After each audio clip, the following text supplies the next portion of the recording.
ஒரு ஊர்ல புஷ்பான்ற பேராசை புடிச்ச பெண் ஒருத்தி இருந்தா. அவ இனிப்பு கடை வச்சிருந்தா.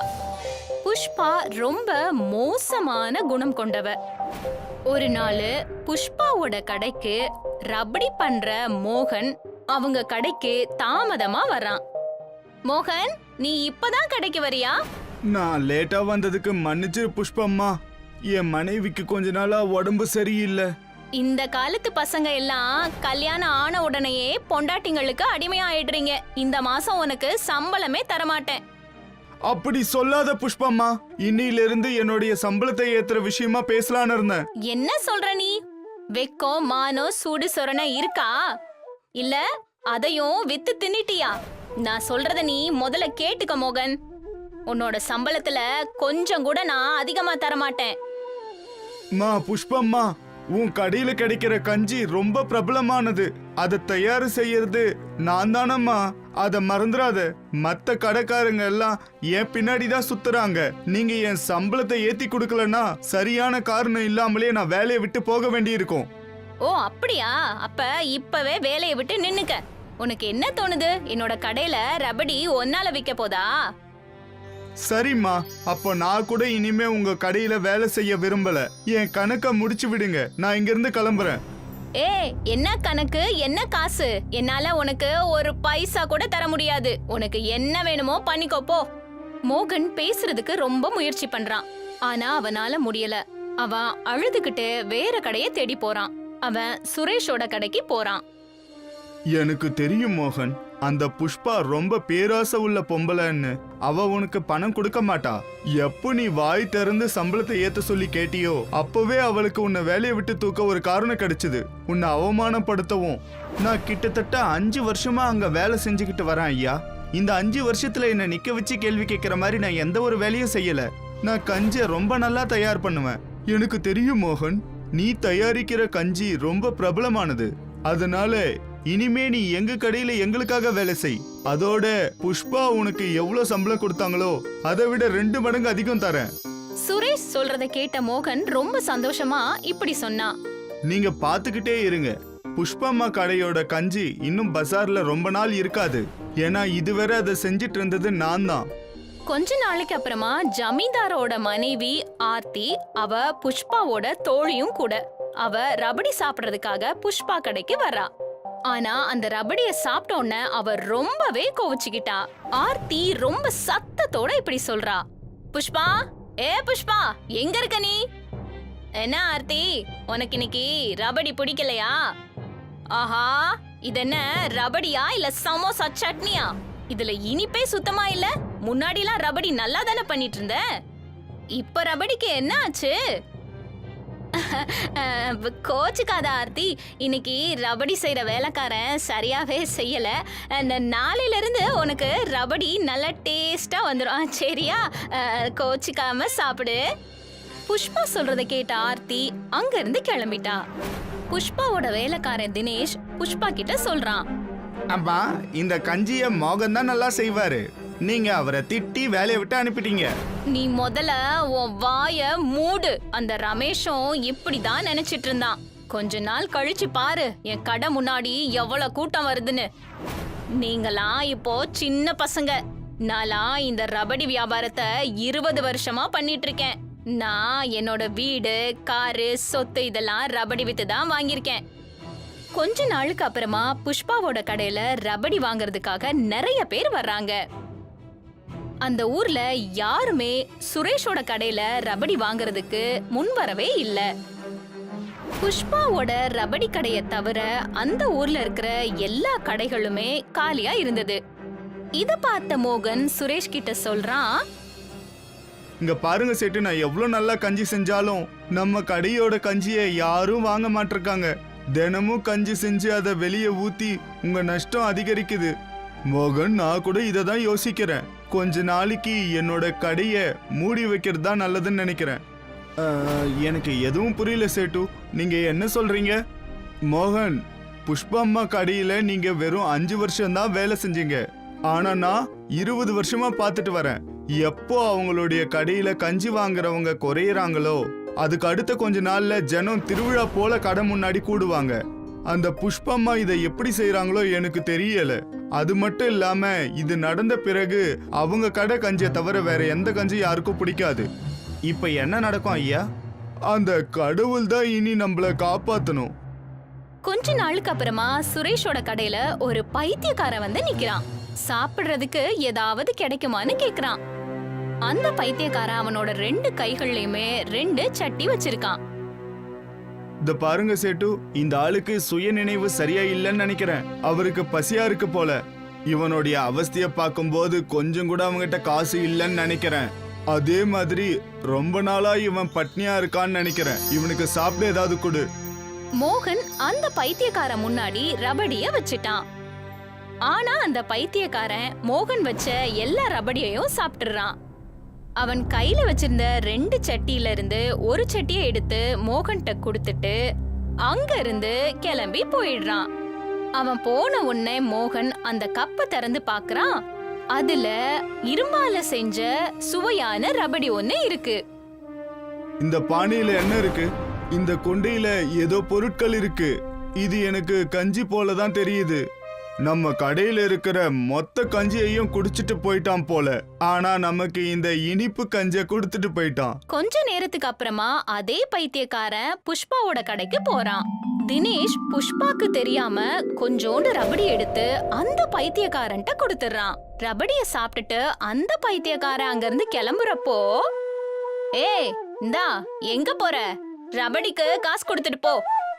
போகட்டும்னு விட்டுருங்கம்மா, பிச்சைக்காரன் போல இருக்கான். ஏய் பைத்தியக்காரனா என்ன? வர போற பைத்தியத்துக்கெல்லாம் சாப்பாடு கொடுக்க நான் என்ன தாபாவா கட்டி வச்சிருக்கேன்? கையில இருக்கிற சட்டியில என்ன வச்சிருக்க? புஷ்பா அந்த பைத்தியக்காரன் கையில இருந்து சட்டிய வாங்கிடுறா. புஷ்பா அந்த சட்டிய திறந்து பார்த்து ரொம்பவே அதிர்ச்சி ஆகி அதையே பார்த்துட்டு இருக்கா. அந்த சட்டிக்குள்ள ரபடியோட வடிவத்துல வைரங்கள் இருந்துச்சு.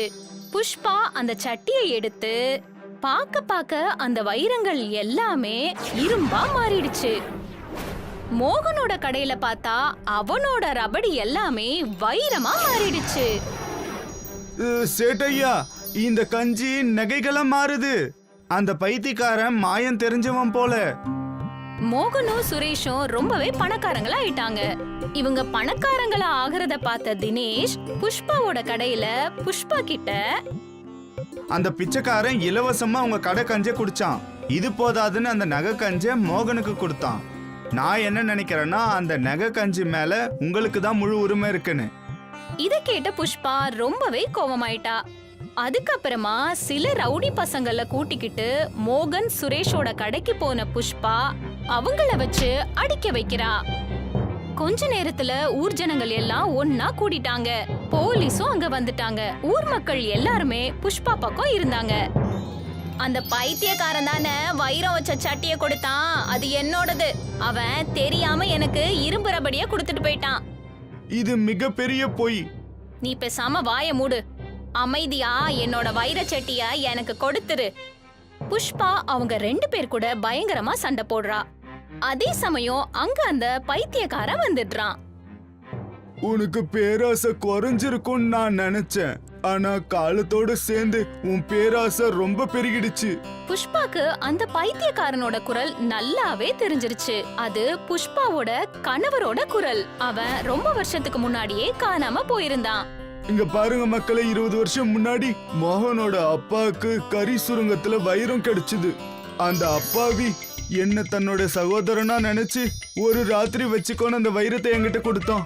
என் மனைவி புஷ்பா ஒரு பேராசை பொம்பளை. 20 வருஷம் முன்னாடி மோகனோட அப்பா என்னுடைய சகோதரன் ஒரு அசம்பாவிதத்துல போயிட்டான். அப்போல இருந்து இந்த வைரத்தை மோகன் கிட்ட கொடுத்துடணும்னு நினைச்சிட்டு இருக்கேன்.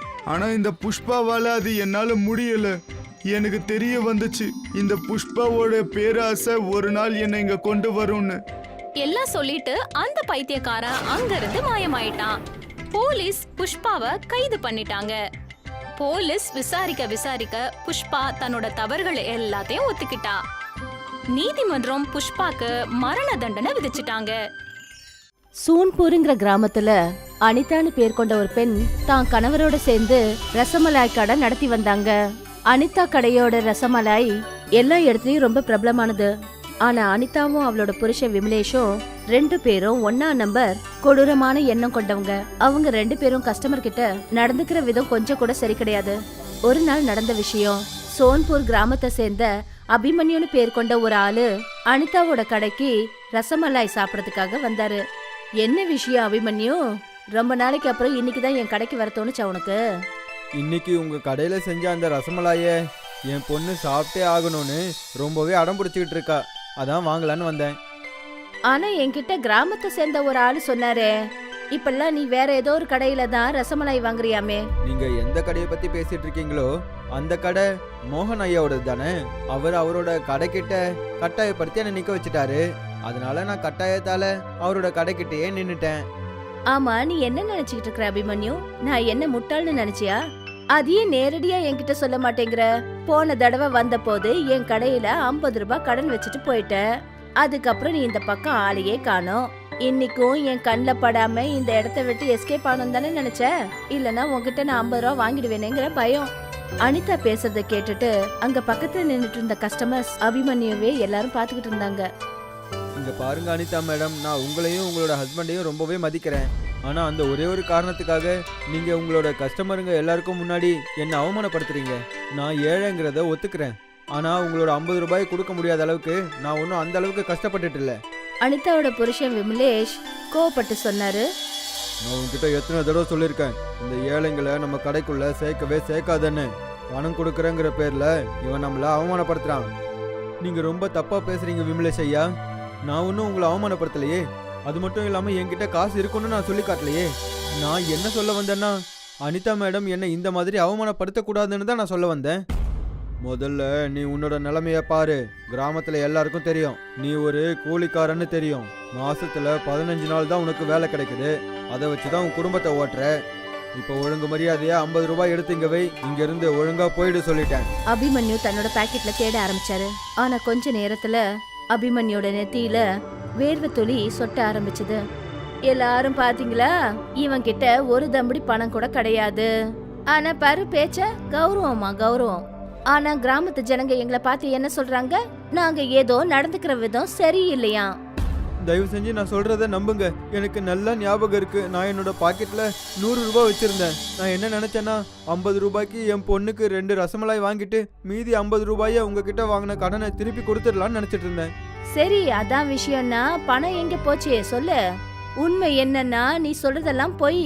நீ இங்க வரும்போது பணத்தை கொண்டே வரல. எனக்கு என்ன தோணுதுன்னா அனிதா, அபிமன்யு கிட்ட காசு இருக்கு. ஆனா அவன் நமக்கு கொடுக்கணும்னு தான் நினைக்கவே இல்லை. இல்ல ஒருவேளை அவன் மறுபடியும் நம்ம 2 பேரையும் முட்டாளாக்கிட்டு இங்க இருந்து போகணும்னு நினைக்கிறான் போல. அப்படியெல்லாம் இல்ல விமலேஷ் ஐயா. உங்களுக்கு என்ன பத்தி தெரியும்ல, நானும் இந்த கிராமத்தை சேர்ந்தவன் தானே. உன்னை பத்தி தெரிஞ்சதுனால தான் இப்படி எல்லாம் பேசிட்டு இருக்கேன். எனக்கு ரொம்ப நல்லா தெரியும் உன்ன மாதிரி ஏழையா இருக்கிறவங்க மற்றவங்க கடைக்கு போய் எப்படி ஏமாத்தி அவங்க கிட்ட இருந்து எல்லாத்தையும் வாங்கிட்டு போவீங்கன்னு நல்லாவே தெரியும். ஆனா என்கிட்ட இந்த பிரச்சனைக்கு ஒரு தீர்வு இருக்கு. இப்பவே நான் உன்னோட பாக்கெட்ல தேடி பாக்குறேன். இப்படி சொல்லிட்டு அபிமன்யோட பாக்கெட்ல விமலேஷ் கைய போட்டாரு. ஆனா கொஞ்ச செகண்ட்லயே விமலேஷோட கையில அபிமன்யு பாக்கெட்ல இருந்து எடுத்த 100 ரூபாய் நோட்டு இருந்தது. நீங்களே பாத்தீங்கல்ல, கிராமத்து ஜனங்க எங்க 2 பேரோட சுபாவத்தையும் தப்பா பேசுவாங்க. ஆனா இவன் பண்ணதை பாத்தீங்களா? 100 ரூபாய இவனோட பாக்கெட்ல தான் வச்சிருக்கான். ஆனா இவன் நடிச்சிட்டு இருந்ததை பாத்தீங்கல்ல, அவன் கிட்ட காசே இல்லாத மாதிரி நடிச்சிட்டு இருந்தான். ஆனா நான் சொல்றத தயவு செஞ்சு நம்புங்க. நான் என்னோட பாக்கெட்ல கை விட்டு பார்த்தப்போ அப்போ அதுல காசு இல்ல. போதும் போதும், ரொம்ப பேசாத. இதுக்கப்புறம் எங்க கடைக்கு என்னைக்கும் வர வேலை வச்சுக்காத. இத சொல்லிட்டு அனிதாவும் விமலேஷும் அபிமன்யுவை ரொம்ப அவமானப்படுத்தினாங்க. அப்புறம் அவங்க கடையை விட்டு கழுத்தை பிடிச்சி வெளியே தள்ளினாங்க. அபிமன்யு கண்ணில் கண்ணீரோட தன்னோட வீட்டுக்கு திரும்பி வந்தாரு. அவருடைய பொண்ணு கஜ்ரி அபிமன்யுக்காக தான் காத்துக்கிட்டு இருந்தா. அப்பா, நான் உங்களுக்காக எவ்வளவு நேரமா காத்துட்டு இருக்கேன் தெரியுமா? ஆனா நீங்க வெறும் கையோட வரீங்க. ஆமா, எனக்கு வாங்கிட்டு வரேன்னு சொன்ன ரசமலாய் எங்க? கஜ்ரி சொன்னதை கேட்டுட்டு அபிமன்யோட கண்ணில் கண்ணீர் வர ஆரம்பிச்சிருச்சு. இன்னைக்கு என்னால உனக்கு ரசமலாயா வாங்கிட்டு வர முடியலமா. கஜ்ரி அழுதுகிட்டே அந்த இடத்த விட்டு போயிட்டா. அபிமன்யு கண்ணில் கண்ணீரோட தான் பொண்ணு போறதையே பார்த்துக்கிட்டு இருந்தாரு. அப்பதான் அவருடைய மனைவி ராதிகா அங்க வந்தா. கஜ்ரி உங்களுக்காக ரொம்ப நேரமா காத்துட்டு இருந்தாங்க. பாவம், நீங்க அவ மனசையே சங்கடப்படுத்திட்டீங்க. தான் மனைவி சொன்னதை கேட்டுட்டு அபிமன்யுவுக்கு ரொம்ப கஷ்டமா இருந்தது. என்னங்க ஆச்சு? நீங்க எதுக்காக அழறீங்க? எதுவும் பிரச்சனை கிடையாது. நீங்க யார் கூடயாவது சண்டை போட்டுக்கிட்டீங்களா என்ன? அபிமன்யு கண்ணீரோட எல்லா விஷயங்களையும் ராதிகா கிட்ட சொல்ல ஆரம்பிச்சாரு. இதுல உங்க மேல எந்த தப்பும் இல்ல. புருஷன் பொண்டாட்டி அவங்க 2 பேரோட புத்திய பத்தி யாருக்கு தான் தெரியாது. நான் தான் அங்க போக வேண்டாம்னு சொன்னேன்ல. அவங்க கடையில தான் போய் ரசமலாய் வாங்கணும்னு என்ன அவசியம் ஏற்பட்டது? எனக்கும் அவங்க கடையில் போய் ரசமலாய் வாங்கணுன்ற எந்த ஒரு ஆசையும் கிடையாது. ஆனால் நம்மளோட பொண்ணுக்கு அனிதா அவங்க கடையில் விற்கிற ரசமலாய் தான் பிடிச்சிருக்கு. அந்த காரணத்தால தான் நான் அவங்களோட கடைக்கு போனேன். ஆனால் இன்னைக்கு அவங்க 2 பேரும் சேர்ந்து என்னை ரொம்பவே அவமானப்படுத்திட்டாங்க. சரி விடுங்க, நடந்தது எல்லாத்தையும் மறந்துடுங்க. நாமெல்லாம் ஏழைங்க, அவங்களோட நம்மளால போட்டி போட முடியாது. தயவு செஞ்சு இந்த விஷயத்த மறந்துடுங்க. நீங்க உட்காருங்க, நான் உங்களுக்கு சாப்பாடு எடுத்து வைக்கிறேன். அபிமன்யு அன்னைக்கு ராத்திரி சாப்பிடவே இல்லை. மறுநாள் அபிமன்யு வேலைக்கு போன போது கிராமத்து சூப்பர்வைசர் அந்த இடம்தான் அபிமன்யு வேலை செய்யற இடம். அவரு அபிமன்யுவை கிண்டல் பண்ற மாதிரி அவர்கிட்ட சொன்னாரு. அபிமன்யு, நீ இப்படியெல்லாம் பண்ணுவேன்னு நான் நினைக்கவே இல்லை. நான் உன்னை ரொம்பவே நல்லவன் நினச்சிட்டு இருந்தேன். ஆனால் நீ என்னன்னா சாதாரண மனுஷனாக இருந்திருக்கியே. நீங்கள் ஏன் இப்படி பேசிகிட்டு இருக்கீங்க? நான் அப்படி என்ன பண்ணிட்டேன்? ஆட, நேற்று விஷயம் எல்லாருக்குமே தெரியுமேப்பா. நீ எப்படி அனிதா அப்புறம் விமலேஷ் அங்கிளை ஏமாத்த பார்த்தேன்னு எல்லாருக்குமே நல்லாவே தெரியுமேப்பா. உன் பாக்கெட்டில் 100 ரூபாய் இருந்திருக்கு. ஆனால் நீ வேணுக்குன்னே அவங்களுக்கு காசு கொடுக்காம இருந்திருக்கியே. அதனால் உன் மேலே எனக்கு நம்பிக்கையே இல்லை. நேற்று நீ என் கடையில் கூட திருடிட்டு போயிருக்கலாம்ல. அதனால் உன்னை என்னால் வேலைக்கு வச்சுக்க முடியாது. பல்டி அபிமன்யுவை வேலையை விட்டு தூக்கிட்டாரு. அதாவது அனிதாவும் விமலேஷும் அபிமன்யுவை அந்த அளவுக்கு அவமானப்படுத்தினாங்க. அபிமன்யு எந்த இடத்துக்கு போனாலும் ஜனங்க அவரை கிண்டல் பண்ண ஆரம்பிச்சிட்டாங்க. ஆனா அபிமன்யோட பொண்ணு கஜ்ரி ரொம்ப சின்ன பொண்ணு. அதனால அந்த பொண்ணு அனிதாவோட கடை ரசமலாயை தான் சாப்பிடணும்னு பிடிவாதம் பண்ணான். அபிமன்யு எந்த பதிலும் சொல்லாம அந்த இடத்த விட்டு போனாரு. கஜ்ரி அழுதுகிட்டே மாடிக்கு போய் வானத்தை பார்த்துக்கிட்டு இருந்தா. அப்பதான் அவளுடைய அம்மா ராதிகா கஜ்ரி கிட்ட வந்தா. என்னம்மா பண்ணிக்கிட்டு இருக்க? இன்னைக்கு எனக்கு ரசமலாய் சாப்பிடணும்னு ரொம்ப ஆசையா இருக்குமா. அப்புறம் கிராமத்துல இருக்கிறவங்க எல்லாரும் அப்பாவை ரொம்ப கிண்டல் பண்ணி பேசுறாங்கன்னு எனக்கு தெரியும். என்ன மன்னிச்சிடுங்கம்மா. இனிமே நான் அப்பா கிட்ட ரசமலாய் கேட்கவே மாட்டேன். அப்பதான் திடீர்னு கஜ்ரிக்கு வானத்துல வால் நட்சத்திரம் கண்ணுக்கு தெரிஞ்சது. அம்மா, ஒருவேளை இந்த வால் நட்சத்திரம் நம்ம வீட்ல நிறைய ரசமலாயை கொண்டு வந்தா எவ்வளவு நல்லா இருக்கும். கஜ்ரி இவ்வளவுதான் சொன்னா. அப்பதான் வானத்துல வண்ண வண்ணமயமான ஒளி பரவுச்சு. அப்புறம் கொஞ்ச நேரத்திலேயே 100கணக்கான நட்சத்திரங்கள் தெரிய ஆரம்பிச்சது. அதை பார்த்துட்டு ராதிகா ரொம்பவே பயந்து போயிட்டா. ஆனா கொஞ்ச நேரத்துல அந்த வெடிச்ச நட்சத்திரங்கள் வானத்துல இருந்து நேரா ராதிகாவோட வீட்டு மாடியில ரசமலாய் ரூபத்துல வந்து விழுந்தது. அதை பார்த்துட்டு கஜ்ரி ரொம்பவே சந்தோஷமாயிட்டா. ஆனா ராதிகா ரொம்பவே பயந்து போயிட்டா. கஜ்ரி வானத்துல இருந்து விழுந்த ரசமலாயே சாப்பிட ஆரம்பிச்சா. அது சாப்பிடாதம்மா, அது என்னன்னே தெரியல. ராதிகா இவ்வளவுதான் சொன்னா. அப்பதான் மேல இருந்து ஒரு நட்சத்திரம் மறுபடியும் கீழே விழுந்தது. ஆனா அந்த நட்சத்திரம் ஒரு அழகான ஆன்மீகத்துக்கு மாறுச்சு. அபிமன்யு மறைஞ்சிருந்து இது எல்லாத்தையும் பார்த்துட்டு இருந்தாரு. அவரு உடனே மேல வந்தாரு. அந்த அழகான மனிதர் அபிமன்யுவை பார்த்து சொன்னாரு. பயப்படாத அபிமன்யு, நான் ஒரு மாய நட்சத்திரம். நான் உங்களுக்கு உதவி பண்றதுக்காக வந்திருக்கேன். ஆனா நாங்க அதை எப்படி நம்புறது, நீங்க ஒரு மாய நட்சத்திரம்னு? அதாவது நேத்து உனக்கு அவமானம் நடந்துச்சுல்ல, அப்பவே அந்த விஷயத்தை பத்தி எனக்கு தெரியும். அனிதாவும் அந்த விமலேஷும் வேணும்னே தான் உன்னை அவமானப்படுத்தி இருக்காங்க. எங்களோட மாய உலகத்துல வாழ்ற மக்களுக்கு ரசமலாய்னா ரொம்பவே பிடிக்கும். உனக்கு நடந்த அவமானம் எங்களுக்கும் அவமானம். இன்னையிலிருந்து இந்த உலகத்திலேயும் மாய நட்சத்திரங்கள் உலகத்துல செய்யப்பட்ட ரசமலாய் விற்கும். அதை நீ தான் விற்க போற. இதுதான் என்னுடைய ஆசை. இத சொல்லிட்டு அந்த மனிதர் அங்கிருந்து மறைஞ்சிட்டாரு. அப்புறம் 100கணக்கான நட்சத்திரங்கள் அபிமன்யோட வீட்டுல விழுந்தது. கொஞ்ச நேரத்துல அபிமன்யோட வீடே ஒரே ரசமலாய் கூட்டமா நிறைஞ்சிடுச்சு. மறுநாள் அபிமன்யு தன்னோட வீட்டு வாசல்ல அந்த ரசமலாய வச்சு வியாபாரம் பண்ணாரு. அபிமன்யோட வீட்டுக்கு சில கஸ்டமருங்க அபிமன்யு கிட்ட வந்து சொன்னாங்க. இது என்னது? இது ரசமலாய் என்ன? சரி சரி, அப்ப எனக்கும் கொடு. அந்த கஸ்டமர் ஒரே ஒரு ரசமலாயை சாப்பிட்டாரு. அந்த ரசமலாயை சாப்பிட்ட உடனே அவர் ரொம்ப சந்தோஷமாயிட்டாரு. நான் இந்த உலகத்துல எல்லா கடையிலயும் ரசமலாய் சாப்பிட்ருக்கேன். ஆனா இந்த மாதிரி ஒரு ரசமலாயை என்னோட வாழ்க்கையில நான் சாப்பிட்டதே இல்லை. கொஞ்ச நாள்ல அபிமன்யோட வீட்ல கிராமத்து ஜனங்க அப்புறம் இன்னும் நிறைய பேர் ரசமலாய் வாங்கறதுக்காக கூட்டமா நின்னுட்டு இருந்தாங்க. அபிமன்யு சில மாசங்கள்லயே மார்க்கெட்ல ஒரு பெரிய கடைய வாங்கி அந்த ரசமலாயிய வியாபாரம் பண்ண ஆரம்பிச்சாரு. அப்புறம் இந்த விஷயம் விமலேஷ்கோ அனிதாவுக்கோ சுத்தமா பிடிக்கவே இல்ல. எனக்கு இந்த விஷயம் புரியவே மாட்டேங்குது அனிதா. இந்த அபிமன்யு கிட்ட இவ்வளோ பணம் திடீர்னு எப்படி வந்துச்சு? இந்த விஷயம்தான் என் மூளைய பயங்கரமா குழப்பிட்டு இருக்கு. ஒருவேளை நம்ம அவனை அவமானப்படுத்தி பெரிய தப்பு பண்ணிட்டோமா? அட, இந்த கிராமத்துல முதல் ஆளையா நாம இப்படி அவமானப்படுத்தி இருக்கோம். இன்னைக்கு நம்ம 2 பேரும் சேர்ந்து கண்காணிக்கணும். கிராமத்து ஆளுங்க கொஞ்சம் பெரிய என்கிட்ட என்ன சொன்னாங்கன்னா, ராத்திரி நேரத்துல அபிமன்யோட வீட்டு மாடியில திடீர்னு வானத்துல இருந்து வெளிச்சங்கள்லாம் வந்துகிட்டே இருக்கான். எனக்கு என்ன தோணுதுன்னா, எல்லா ரகசியமும் அங்கதான் இருக்குன்னு நினைக்கிறேன். அநேகமா நீங்க சொல்றது சரியாதான் இருக்கும். அன்னைக்கு ராத்திரியில இருந்து அனிதாவும் விமலேஷும் மறைஞ்சிருந்து கமலேஷோட வீட்டை பார்த்துட்டு இருந்தாங்க. அவங்க பார்த்தாங்க, வானத்துல தெரியுற எரி நட்சத்திரங்கள் அபிமன்யோட வீட்டு மாடியில விழ ஆரம்பிச்சது. அப்புறம் கொஞ்ச நேரத்திலேயே அது எல்லாமே ரசமலாயா மாற ஆரம்பிச்சிடுச்சு. இந்த மாதிரி ஆச்சுன்னா அபிமன்யு வெளியே போய் ரசமலாய் வாங்க வேண்டிய அவசியமே இருக்காதே. நீங்க எதுக்கு கவலைப்படுறீங்க? நான் இங்க வரும்போது வெறும் கையோட ஒண்ணும் வரல.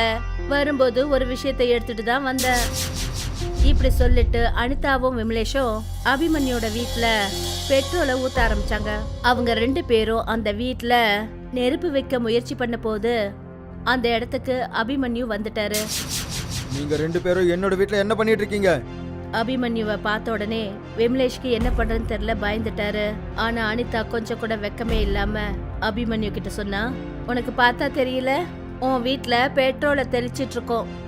என்ன? ஆனா எதுக்காக நீங்க இப்படி எல்லாம் பண்ணிட்டு இருக்கீங்க? ஒன்னால எங்க ரசமலாய் கடையே அழிஞ்சு போச்சு. அப்புறம் உன் வீட்டுக்கு மட்டும் நடக்கிற இந்த அதிசயம் எப்படின்னு நேரடியா சொல்லிடு. எப்படி உன் வீட்டு மாடியில மட்டும் எரி நட்சத்திரங்கள் கீழே விழுது, அப்புறம் அது எப்படி ரசமலாயே மாறுது? இல்ல, என்னால உங்ககிட்ட அது சொல்ல முடியாது. அப்பதான் ராதிகாவும் கஜியும் அங்க வந்தாங்க. என்னங்க, இவங்க 2 பேரும் இங்க என்ன பண்ணிட்டு இருக்காங்க? உனக்கு தெரியுமா, இவங்க 2 பேரும் நம்ம வீட்டுக்கு தீ வைக்கிறதுக்காக வந்திருக்காங்க. உங்க 2 பேருக்கும் கொஞ்சம் கூட வெக்கமே இல்லையா? இவ்வளவு கேவலமான செயலை செய்றீங்க. ஓ, உங்க 2 பேருக்கும் அந்த அளவுக்கு தைரியம் வந்துடுச்சா? என்கிட்டயே நீ கேள்வி கேக்குறியா? திடீர்னு வானத்துல வண்ண வண்ண கதிரொளிகள் அனிதா, விமலேஷ், அபிமன்யு, ராதிகா அப்புறம் கஜிரி மேல வந்து விழுந்தது. அப்புறம் கொஞ்ச நேரத்துல அவங்க எல்லாம் அப்படியே மறைஞ்சு போயிட்டாங்க. கொஞ்ச நேரத்துல அவங்க எல்லாரும் ஒரு விசித்திரமான உலகத்துக்கு வந்தாங்க. அந்த இடத்துல நிறைய நட்சத்திரங்கள் மின்னிக்கிட்டு இருந்தது. நிறைய நட்சத்திரங்கள் வெடிச்சு கீழே விழுந்துட்டு இருந்தது. ஆனா ஒரு நட்சத்திரம் வெடிச்ச உடனே அது ரசமலாயா மாறிடுச்சு. அத பார்த்துட்டு எல்லாருமே ஆச்சரியப்பட்டாங்க. அப்பதான் திடீர்னு அதே மனிதர் தங்க நட்சத்திர ஒளியோட அந்த இடத்துல திடீர்னு தோன்றினாரு. அந்த மனிதரை பார்த்து அனிதாவும் விமலேஷும் பயந்து போயிட்டாங்க. யார் நீ? நாங்க இப்போ எந்த இடத்துல இருக்கோம்? நான் மாய நட்சத்திரங்களோட அரசன். எங்களோட உலகத்துல சாப்பாடோட உருவத்துல ரசமலாய் தான் இருக்கும். அப்புறம் நாங்க எங்க வாடிக்கையாளர்களை ரொம்பவே மதிக்கவும் செய்வோம். எங்க வாடிக்கையாளர்களை அவமானப்படுத்தினா அவங்களுக்கு தண்டனையும் கொடுப்போம். நீங்க 2 பேரும் பல வருஷங்களா உங்களோட கிராமத்துல வாடிக்கையாளர்களை ரொம்பவே அவமானப்படுத்திட்டு தான் வந்திருக்கீங்க. உங்களுக்கு இதுக்கான தண்டனை அவசியம் கிடைக்கும். அந்த தண்டனை என்னன்னா, உங்களோட மீதி வாழ்க்கையை இந்த நட்சத்திர உலகத்தோட ஜெயில தான் கழிக்க போறீங்க. அப்புறம் எப்பவும் உங்களோட உலகத்துக்கு உங்களால திரும்பி போகவே முடியாது. அனிதாவும் விமலேஷும் ஒரு கூண்டுக்குள்ள அவங்களாவே அடப்பட்டிருந்தாங்க. இது என்னுடைய உலகம். உங்களுக்கு எப்பெல்லாம் தோணுதோ அப்போல்லாம் நீங்க இங்க வரலாம். திரும்பி போகணும்னா அப்போ உடனே உங்க கண்களை மூடிக்கிட்டு உங்களோட வீடை ஞாபகப்படுத்தினா போதும். நீங்க உடனே அங்க போய் சேர்ந்துடலாம். அபிமன்யு தன்னோட குடும்பத்தோட ரொம்ப நாள் வரைக்கும் அந்த மாய நட்சத்திரத்துல இருந்தாரு. கொஞ்ச நாளைக்கு அப்புறம் அபிமன்யு பூமிக்கு திரும்பி வந்தாரு. அபிமன்யு இப்பவும் வாய் நட்சத்திரம் மூலமா உருவாக்கப்பட்ட ரசமலாய் வியாபாரம் பண்றாரு.